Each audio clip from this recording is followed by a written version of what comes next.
Season 48, War number 1, and we are up against AF, and this time my team will be Silk, White Tiger and Toad. I will be taking Path 8 in Section 1, Path 1 in Section 2, then I will be taking Onslaught, Gorr and Bullseye mini-bosses. Now I have finally caught up, well, almost in my war videos, and I will be smashing out these first 3 wars of Season 48 within the next couple days, and then hopefully I'll be able to stick to an actual upload schedule for those. Starting off here we have a spot on the Snowballing Fury and no-hit Mercy nodes, and I will be taking this fight with Silk. Now, Spot is not a tactic champion at all, so he's mainly just a diversity placement here. Doesn't really do much, and all I gotta do with Silk is just hit him until he drops. The way you're supposed to play against Spot is just bait his specials and then punish them to pause his spot gain. That way he will never be able to trigger the untouchable, and that's his main defensive threat. Overall, he's not all that tanky on defense either, and a single special 2 from Silk here was enough to take him out. And yeah, honestly, not much else to say about that one. Then next up we have the first actual tactic fight of the season, a Kate Bishop on the Snowballing Fury and Personal Space Fury nodes, and I am taking this fight with Toad. And this tactic is very scary. It's basically impossible to take some of these fights without a tactic champion, so you really need to rely on these less used champions, and that just makes the fights that would normally be quite simple very sketchy at the very least. Now basically you just have to make sure you always have those tactic prowesses active, which you can see below the health bar as those darker prowesses. Those are what will remove the indestructibles from the opponent. Now to get those you need to strike the opponent's block with light attacks, or by landing well-timed blocks, either by parrying basic attacks or parrying special hits. Dexing hits, causing hits to miss, or evading hits will trigger more indestructibles on the opponent, and overall that just means if the AI is annoying and doesn't throw their special and you're stuck just dexing hits, you're in for a bad time, and basically any fight can just come to a standstill. The tactic itself isn't too difficult so long as the opponent actually plays ball, but it is very scary and at times very annoying to deal with. Now the Kate Bishop here didn't exactly do anything special, since, well, she is still just a Kate Bishop, not really too difficult of a defender, though the only real thing she has going for her is the ability to auto-evade off of parry stuns, which is why I wasn't going for any parry combos there. That said, the attack tactic allows you to reduce the opponent's chance to shrug off any debuffs, which then meant that I could have actually done that, I just didn't remember that I could, and that made the fight a lot longer than it needed to be. Now that said, the Purify ability accuracy reduction does not work against Cleanse, as we will see in this fight. And here we do have a Baron Zemo on the Never Back Down node along with Indomitable, and I will be taking this fight with Toad. The idea is that I can use Toad's poisons to shut down the healing, and then I just gotta play around the tactic and Zemo's own kit. The game plan here was to just spam Special 1 and bait Zemo Special 1. The Special 1 itself, it's very hard, it stacks up more prowess, and then the prowesses also increase the damage of Toad's passive poisons. The damage increase from doing so is actually quite noticeable, and soon enough in the fight you will see just how much damage the poisons can actually do. And the way Toad inflicts the passive poisons is only against skilled champions whenever they shrug off a poison debuff. That counts as a shrug off if the opponent cleanses it, shrugs it off with their own kit, or simply shrugs it off by dashing in either direction. All of those count for it, and skilled champions, assuming you get lucky that is, can just completely melt even from a couple poisons. As you can see here, the damage is very good, and as long as I don't use my special 2, the damage will not go anywhere. Now, one annoying thing about Zemo is that his specials are incredibly difficult to bait at times, and I'm stuck here for roughly 30 seconds trying to bait one out, at which point he already had a special 2. With the special 2 I had to go for a full dex. If I blocked it and it crit through the block, I could have just died due to that, and the last hit also roots you if you happen to block it or eat it directly. The root itself is not too dangerous, but if I get hit even once while the root is active, another bleed debuff means that I will be taking more damage than I'm healing, and that would be a problem in a fight as long as this one. Now overall, the fight isn't exactly difficult to take if Zemo plays ball and actually throws the special ones whenever he gets them.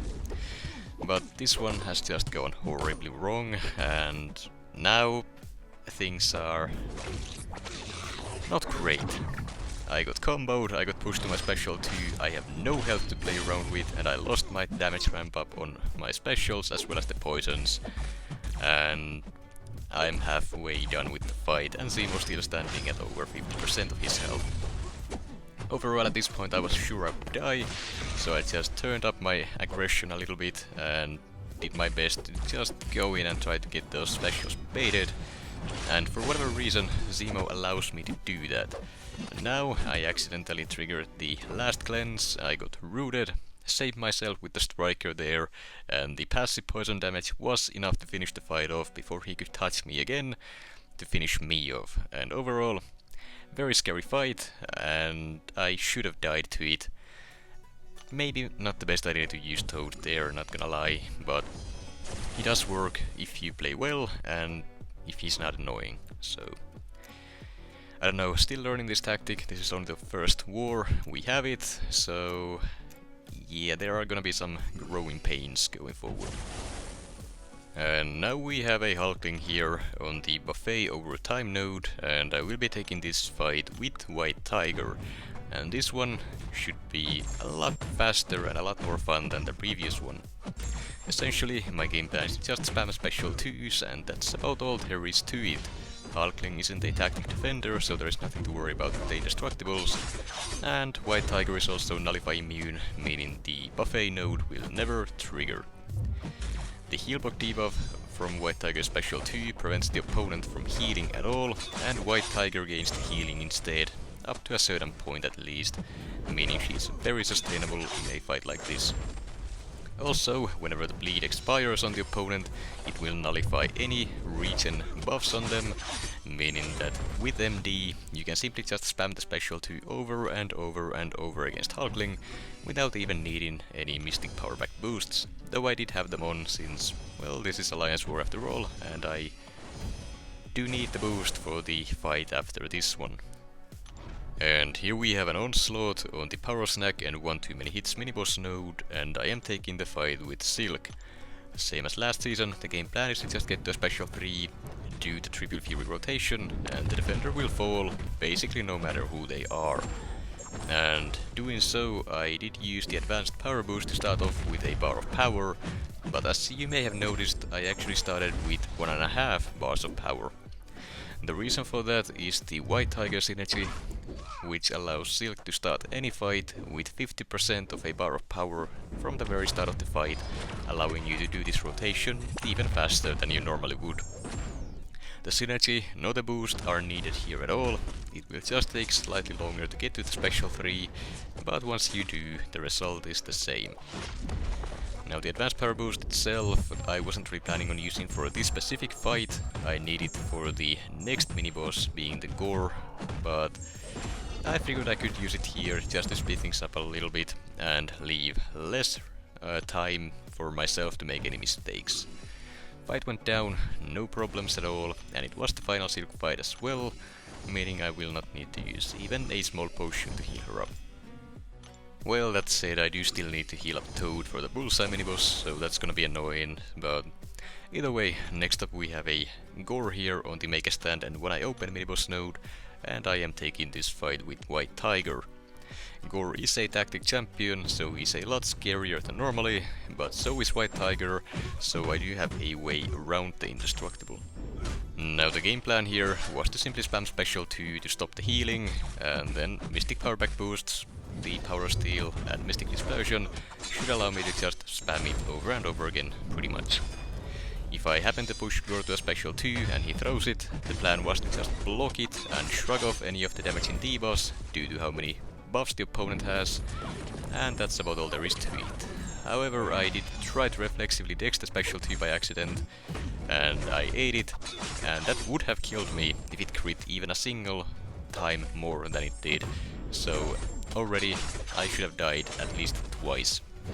The second death should have been due to the one I opened node right there. I went for a parry and a special 2, which I got lucky that my special didn't crit, because if it had, I would have died from it. So overall, that was 2 coin tosses and I won them both, which is why I didn't die. Honestly, it wouldn't be wrong to say that I was in life support for the latter half of the fight, and yeah, that is basically what White Tiger's health steal is in fights like the Hulkling and that Gorr there. It's so amazing, kinda overpowered, but it's only usable in such a handful of fights that it's understandable.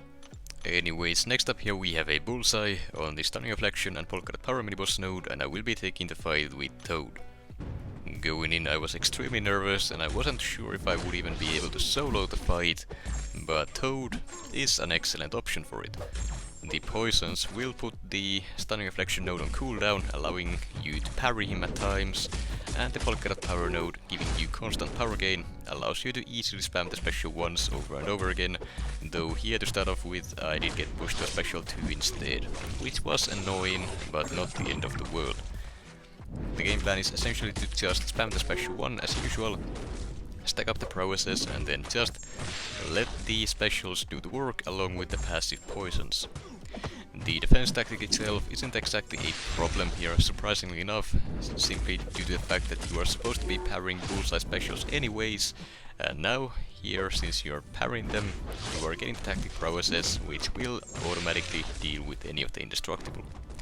The fight went down in less than a minute. I did take a ton of damage from the instant bleeds, the block damage and the brute force degen, but overall I'm actually surprised by how well the fight went, considering my Toad was only a 6-star rank 5, unascended, and he wasn't even a horseman of apocalypse.